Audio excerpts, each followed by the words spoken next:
अस्सलाम वालेकुम dear forex users. उम्मीद करता हूँ आप सब लोग ठीक होंगे और अपनी लाइफ एंजॉय कर रहे होंगे। आप देख रहे हैं सर फॉरेक्स एकेडमी और हमारे पास 6 अक्टूबर है।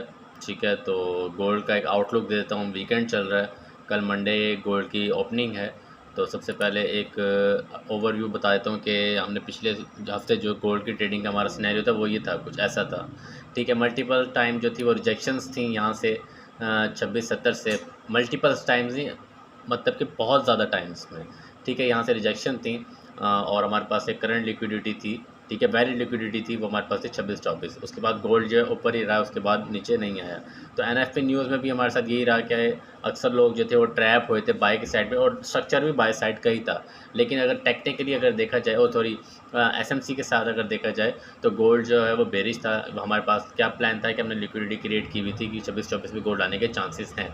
तो फंडामेंटल अगर मैं दिखा दूँ तो वेडनेसडे वाले दिन हमारे पास फॉर्मेक मीटिंग है, बहुत ही इंपॉर्टेंट न्यूज़ है। और उसके बाद सीपीआई डाटा है, कोर सीपीआई, बहुत ही इंपॉर्टेंट डाटा है। ठीक है, और उसके बाद हमारे पास ये 3-4 दिन की न्यूज़ है और उसके अंदर बहुत सारा करेक्शन वगैरह, ऑल दिस थिंग्स हैपन। तो कहने का मकसद ये है, गोल्ड का एक अच्छा सा लुक दे देता हूँ। पहले तो हम इसको, मेरे ख्याल से थोड़ा बहुत हमें क्लोज़ कर देना चाहिए। ठीक है, ये हमारे पास वैलिंग पॉइंट था, ये बाय अपॉर्चुनिटी, ये हमारी डिमांड था। ठीक है, तो अभी मैं वीकली अगर आपको बता दूँ, वीकली एनालिसिस करें तो इसका एक सिंपल सा एनालिसिस है। ठीक है, अगर मैं आपको एक चीज़ दिखाऊं कि गोल्ड की जो एक मूवमेंट है ना, वो देखें कि यहाँ से गोल्ड ने जब भी एक अच्छी खासी बाइंग दी है ना, यहाँ से 24-83 से, तो गोल्ड जो है वो लोअर ही लगाया है। ठीक है, अब देखें स्टॉप लॉस, और सॉरी लिक्विडिटी हंटिंग ये होती है कि गो जब भी कैंडल की क्लोजिंग एक एक्सेसिव हाई पे जाती है ना, तो वो नीचे डाउन साइड पे लाजमी आती है। इनके जो लो लगे होते हैं ना, इनको ब्रेक करने, इनको रिट्रेसमेंट देने। इसके जैसे कि ये लो है, एक ये लो है, एक ये लो है। तो हमारा क्या प्लान था, हमारा ये प्लान था, गोल्ड जो है एटलीस्ट इस वाले लो को पास या इस वाले लो पे आ सकता था पिछले वीक, लेकिन नहीं आया। उसने यहीं से ही रिवर्सल दिया।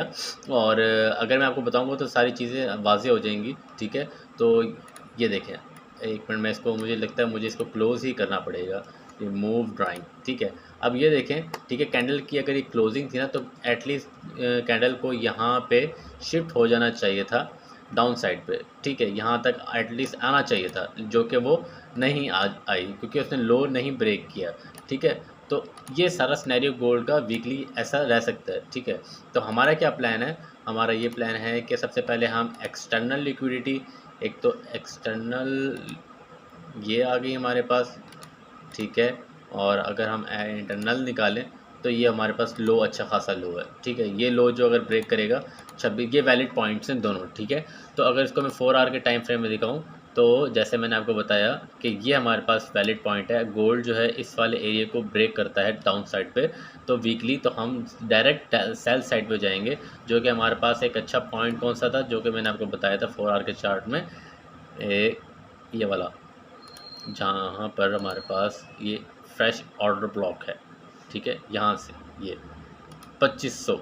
ठीक है, ये हमारे पास वैलिड एरिया है, अपॉर्चुनिटी है बाइंग की। ठीक है, गोल्ड यहाँ से मूवमेंट ले सकता है, ये सीधा यहाँ से मूवमेंट ये ले सकता है, अगर इस वाले एरिया को इस वीक के अंदर ब्रेक करता है। तो एक और अगर मैं आपको चीज़ बता दूँ, तो हमारे पास जो एक ये वाला एरिया है, रिट्रेसमेंट पॉइंट्स हैं। ठीक है, एक ये पॉइंट है और एक हमारे पास एक ये पॉइंट है। ठीक है, अब गोल्ड ने क्या किया एनएफपी न्यूज़ में, कि एनएफपी न्यूज़ में वो 4 आवर का टाइम फ्रेम है, तो उसने गोल्ड ने सेल साइड पे दिया, ब्रेक ऑफ स्ट्रक्चर दिया, फिर गोल्ड की अच्छी खासी बाइंग हुई। तो क्या सिनेरियो रहेगा, अगर मैं 1 आवर के चार्ट में अगर आपको दिखा दूं, तो हमें यहाँ पर बाइंग करने के लिए ज़रूरी है कि गोल्ड थोड़ा सा रिट्रेसमेंट दे डाउन साइड पे, ये वाली लिक्विडिटी को ग्रैब करे, फिर अप साइड पे मूवमेंट दे। वो हम अकॉर्डिंगली ही गोल्ड को देख लेंगे। ठीक है, जब मैंने सिग्नल बनाना होता है तो मैं 1 घंटा पहले 2 घंटा पहले देख लेता हूँ। तो ये सारा सिनेरियो आपके सामने पेश कर रहा हूँ कि अगर बाय साइड पे अगर हम जाएंगे तो हमारे पास ये वाला पॉइंट है, और अगर हमें सेल साइड पे जाना है तो हमारे पास ये वाला एरिया है 26-14, और हमारे पास कौन सा एरिया 26-30। ठीक है, जो कि बहुत अच्छा पॉइंट है। ठीक है, सेल साइड के लिए तो बाइंग अपॉर्चुनिटी हमारी बनती है 2500 से, जो कि बहुत अच्छी अपॉर्चुनिटी है। ठीक है, अब यहाँ पे अगर मैं आपको दिखाऊं तो मार्केट जो है एक कंसोलिडेशन में गई हुई है, यानी कि रेजिस्टेंस और सपोर्ट के दरमियान गोल्ड जो है वो घूम रहा है। ये फेक आउट आया, यहाँ से फेक आउट आया, और ये जो है लोअर लो, जो मैं अगर आपको एक चीज़ दिखा दूँ, ट्रेंड लाइन लिक्विडिटी, तो ये देखें, ये लोअर लो लगा हुआ है और ये लोअर हाई लगा हुआ है, हायर हाई। ठीक है। गोल्ड जो है इसमें मूवमेंट दे रहा है, अक्सर ऐसे ही मूवमेंट अगर जब भी देता है ना, तो ट्रेंड जब भी ऐसे कभी कभी भी आप देखें ऐसी चीज़ों को, तो हमेशा माइंड में ये सोचा करें कि गोल्ड का मूवमेंट जो भी होती है ना वो डाउन साइड पे रहती है, क्योंकि मोस्ट ऑफ द कैंडल्स जो है ना वो डाउन साइड की ही बनती हैं इसमें। ठीक है, तो ये हमारे पास सिंपल सिनेरियो है। ठीक है, अगर मैं आपको 15 मिनट के चार्ट में दिखाऊँ तो ये अभी मूवमेंट हो रही है, तो ये आपको दिखा रहा हूँ थोड़ी देर तक। तो ये हमारे पास गोल्ड का अच्छा खासा सिनेरियो आ गया। तो अगर हम इसको एक और चीज़ मैं आपको दिखाता हूँ, 2 आवर का टाइम फ्रेम खोलता हूँ मैं, 2 घंटे वाला। तो एक मिनट, हाँ। अब ये वाली चीज़ मैं आपको बताने लगा हूँ कि ये हमारे पास जो पॉइंट है ना, लिक्विडिटी पड़ी है 26-24, गोल्ड ने इसको रिट्रेसमेंट नहीं दी अभी तक। ठीक है, क्यों नहीं दी, इसको रिस्पेक्ट क्यों नहीं दिया? क्योंकि अगर नीचे क्लोजिंग होती तो गोल्ड डाउन डाउन पे ना जाता, क्योंकि इसने नीचे क्लोजिंग नहीं दी। जैसे कि अगर यहाँ पे गोल्ड की, जैसे कि यहाँ पे क्लोजिंग हो गई, तो ये टेक्निकली माइंड जो है वो डाइवर्ट होता है, इस चीज़ पे अप्लाई करता है कि जब एक कैंडल किसी भी पॉइंट के नीचे क्लोजिंग दे दे और हाई टाइम फ्रेम पे, तो वो एक एविडेंस होता है कि गोल्ड उस साइड में मूवमेंट देगा, क्योंकि हाई टाइम फ्रेम पे कैंडल की क्लोजिंग मोस्ट ऑफ द मतलब कि रेयर कैंडल की क्लोजिंग जो हुई है वो अच्छे खासे पोटेंशियल के साथ हुई है। तो यहाँ पे कैंडल की क्लोजिंग होती तो मूवमेंट जो है वो डाउन साइड पे ही चली जाती। ठीक है, तो हम नेक्स्ट वीक भी देख रहे हैं सेल साइड का अच्छा खासा, क्योंकि यहाँ पे अगर मैं आपको दिखा दूँ, एक्यूमुलेशन हुई है, मैनिपुलेशन हुई है, नेक्स्ट जो हो सकती है वो डिस्ट्रीब्यूशन हो सकती है। ठीक है, डिस्ट्रीब्यूशन ये एक स्ट्रेटजी है AMD की। तो ये वाली डिस्ट्रीब्यूशन जो मैंने बताया कि गोल्ड ऊपर से देखें, यहाँ से, क्योंकि ये वाला एरिया जो है ना, यहाँ से गोल्ड की सेलिंग हुई है 2661 से, 2653 से, 2660 से गोल्ड जो सेल आ सकता है। ठीक है, अगर सेल नहीं आएगा तो यहाँ से सेल आएगा, 2670 से लाजमी सेल आएगा। और अगर ऐसा नहीं होता, ऊपर की कैंडल की क्लोजिंग होती है, तो गोल्ड जो है ये वाली लिक्विडिटी ब्रेक करके यहाँ पे मूवमेंट दे सकता है। ठीक है, तो स्कैल्पिंग ट्रेड्स रहेंगी मंडे ट्यूसडे वेडनेसडे वाले दिन तो न्यूज़ है। Monday Tuesday London session, New York session में हम ट्रेड्स करेंगे। ठीक है, लंदन सेशन में हम 1-2 ट्रेड्स करेंगे, न्यूयॉर्क सेशन में भी 1 ट्रेड करेंगे। टोटल हमारा माइंडसेट क्या है कि मंडे ट्यूसडे तक हमने दो से तीन ट्रेड्स करनी है, मंडे वाले दिन और ट्यूसडे वाले दिन 3 ट्रेड्स हमने करनी है।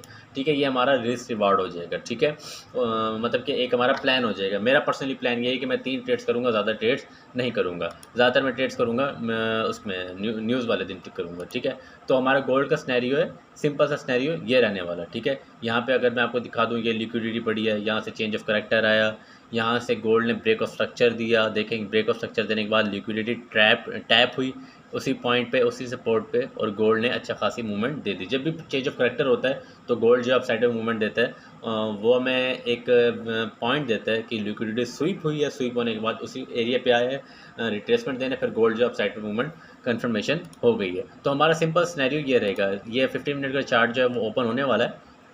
देखें, मैं आपको दिखाता हूँ, सिंपल सा सिनेरियो दिखाता हूँ कि हमने बिल्कुल सिंपल सी ट्रेड्स की थी। हाँ जी, ये देखें। ठीक है, ये हमारे पिछले हफ्ते की ये हमारी ट्रेड्स रही हैं। ज़्यादातर हमारी ट्रेड्स कौन सी थी, अगर मैं आपको दिखाऊँ, बाइंग की थी। जैसे मैंने बताया कि रेजिस्टेंस और सपोर्ट में हमेशा गोल्ड जो है अप डाउन रहता है, तो स्कैल्पिंग ट्रेड्स बनती रहती हैं 15 मिनट में, 5 मिनट के चार्ट में। तो ये हमारा सिनेरियो था उसका पिछले वीक का। तो अगर हमारा अभी भी वैलिड पॉइंट जो है हमारा, वो हमारे पास है 26-20, वो ऑलरेडी रिटेस्टेड है। ठीक है, और हमारा वैलिड पॉइंट कौन सा है, 25-50। ठीक है, एक लिक्विडिटी पड़ी है 25-70 के पास, और एक पड़ा है 25-50 के पास। तो ये वाला लो जो लगा हुआ है ना, एक ये वाला लो, ये लो, ये लिक्विडिटी, तो गोल्ड का क्या सिनेरियो रहेगा, ये मंडे वाले दिन ये सिनेरियो गोल्ड का रह सकता है। ठीक है, 2657, 2660 से गोल्ड जो है सेल आ सकता है। ठीक है, हमारे पास क्योंकि यहाँ पर एक अच्छी खासी रेजिस्टेंस पड़ी है। और अगर ऐसा नहीं होता, गोल्ड जो है मार्केट स्ट्रक्चर शिफ्ट होने के बाद डाउन साइड पे आता है, तो हमारे पास वैलिड पॉइंट जो है वो ये है, यहाँ से रिट्रेसमेंट है और यहाँ से रिट्रेसमेंट है। ठीक है, क्योंकि जब भी 2 कैंडल्स बनती हैं ना, वो एक रिजेक्शंस देती हैं, हमें उसके ऊपर एक सपोर्ट बाय करके, रेजिस्टेंस बाय करके हमें सेलिंग करनी पड़ती है। ठीक है, और वो एक रैली होती है, पैनिक रैली होती है कि जल्दी से सेल करो मार्केट के अंदर। तो ये पैनिक रैली आई है, उसके बाद गोल्ड की रिट्रेसमेंट जो है, और गोल्ड का जो सिनेरियो है वो डाउन साइड पे हो गया। ठीक है, और उसके बाद गोल्ड ने चेंज ऑफ करेक्टर दिया, जैसे कि मैंने बताया था। यहाँ से ये देखें, यहाँ से चेंज ऑफ करेक्टर आया, ये वाली लिक्विडिटी से चेंज ऑफ करेक्टर, थोड़ा सा डाउन साइड पे, फिर अप साइड पे, फिर वहाँ से रिट्रेसमेंट दी, फिर उसी चेंज ऑफ कर मार्केट स्ट्रक्चर शिफ्ट हुआ, शिफ्ट होने के बाद फिर डाउन साइड पे, फिर अप साइड पे मूवमेंट एक्सपेक्टेशन बढ़ गई, ठीक है। तो अब हमारा प्लान क्या है, बहुत सारे लोग जो हैं वो बाय करके बैठे हुए हैं यहाँ पर, ठीक है। हम बाय भी करेंगे, ये मेरा सेल का एरिया है और बाइंग का एरिया है, ये हमारा बाइंग का एरिया, ये हमारा बाइंग का एरिया, ये देखें यहाँ से, ये हमारा बाइंग का एरिया है, ठीक है। तो ये वाले पॉइंट्स मैंने लाइंस लगाई हुई हैं, यहाँ से आप देख सकते हैं कि इसके ऊपर कैंडल की क्लोजिंग होगी 2657 से ऊपर हम बाय करेंगे और 2657 से ही सेल करेंगे। वो अकॉर्डिंगली जब भी मार्केट की ओपनिंग होगी तो अकॉर्डिंगली मैं ट्रेड्स बना के सबमिट कर दूंगा। तो ट्रेड करें सेंसिबल तौर पे। अगर आपको समझ आई हो, नहीं समझ आई हो तो मेरा टेलीग्राम लिंक ज्वाइन कर सकते हैं, बायो में लिंक है, व्हाट्सएप कम्युनिटी भी ज्वाइन कर सकते हैं, उसमें आपको फ्री ऑफ कॉस्ट एजुकेशन दी जाएगी और ट्रेड्स का एक पैटर्न बताया जाएगा कि ट्रेड्स करनी कैसे, अंधाधुंध ट्रेड्स को ना किया करें जो एकदम से 0.02 की 0.05 की 10 15 20 लॉट ले लेते हैं और वो 1 मिनट के अंदर वो लॉस में चली जाती है। तो ऐसी ट्रेड बिल्कुल भी ना करें, सिंपल सिटी वाली ट्रेड करें। और अगर आपको समझ आई तो लाइक कमेंट शेयर कर दें और इस चैनल को सब्सक्राइब कर लें और मेरी जो भी आने वाली वीडियो होगी उससे आप अपडेट होते रहेंगे। और कमेंट लाजमी किया करेंगे यार, देखें गिनती का 30 35 40 50 60 70 बंदा देखता है, अगर वही लाइक कमेंट कर दे तो क्या ही बात है। तो ये वाला जो है आप चैनल जो सब्सक्राइब कर सकते हैं, लाइक कर सकते हैं। तो ये हमारा सिनेरियो गोल्ड का रहने वाला है मंडे वाले दिन, ठीक है। अगर ऐसा नहीं होता तो आज जैसे मैंने बताया आप मुझे ज्वाइन कर सकते हैं, अकॉर्डिंगली हम बता देंगे ट्रेडिंग का क्या प्लान है नेक्स्ट। तो 4 आवर के टाइम पे या 2 आवर के टाइम फ्रेम पे हमारा ये प्लान है, ठीक है। यानी कि यहाँ से गोल्ड सेल, यहाँ से बाय, इस वाले एरिया से गोल्ड बाय, ये 2 आवर का टाइम फ्रेम है और इस वाले एरिया से गोल्ड, मतलब कि यार मैं आपको कैसे बताऊँ कि अब इस वाले एरिया से ही सेल है, ठीक है, इस वाले एरिया से ही सेल है। तो वो अकॉर्डिंगली हम देख लेंगे कि क्या सिनेरियो बनता है, तो उसी हिसाब से फिर ट्रेड प्रोसीड करेंगे और अल्हम्दुलिल्लाह इंशाल्लाह ताला हमारे में बेहतर करेंगे और हम ट्रेड में प्रोसीड रहेंगे। तो जज़ाकल्लाह, लाइक करें, कमेंट करें, शेयर करें और असद इम्तियाज़ शाह को दुआ में याद करना ना भूलें।